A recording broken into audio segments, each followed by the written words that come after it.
In our previous lectures, we have seen how to install Splunk, how to install a Splunk Universal Forwarder on Windows, and how to enable SSL on Splunk other components using three methods. Now let us proceed with the indexer configuration. Since indexer is the core component of Splunk, let us start with the indexer. From previous modules, we know that what an indexer does. It parses the data that is received from the AV forwarder or universal forwarder, and it is the one which stores the data post processing. The indexer contains multiple logical storages known as index. The index are like small blocks in a big train. For example, each block will hold specific data and it is of specific size. Example, one index can be of name Windows, which consists of all the Windows data. Similarly, another index can be named as Linux, which holds all the Linux related data. These Windows and Linux, which are custom defined indexes holding specific data, can be of custom size, like let's say 100 GB. So each index, that is Windows, holds 100 GB, Linux can hold another 100 GB, whereas internal index like underscore audit and underscore internal can be of lesser size, but they can also exist on the same storage. To make it simpler, I've created a small diagram, that is a Visio file, for better understanding of what are the different components, like how the indexes are stored on our indexer.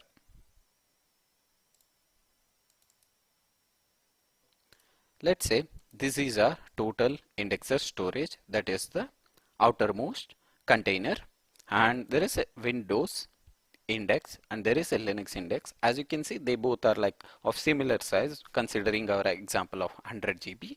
These two are sitting on the same storage, but they are logically separated by Splunk under size, or it can be even location. This will be under different folder, this will be under different folder. Both the folders can hold up to 100 GB of data. Similarly, this is our indexer storage, which by default will be under Splunk underscore home. That is, we know by now that will be our OPT Splunk directory, and under var lib Splunk. Here it will hold all the database, that is total indexer storage, all the databases or the indexes that are created under Splunk. So this will be our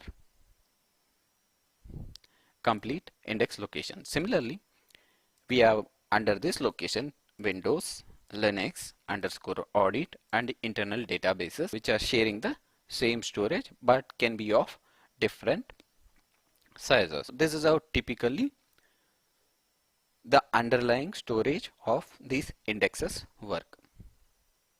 One of the most confusing parts to understand is index, indexes, indexer and indexing, which all seems to be kind of similar.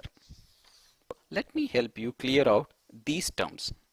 To define an index is one logical separation for storing data based on technology or teams or even organization level. If you are building a Splunk for a shared environment, probably you can define each index based on individual company names.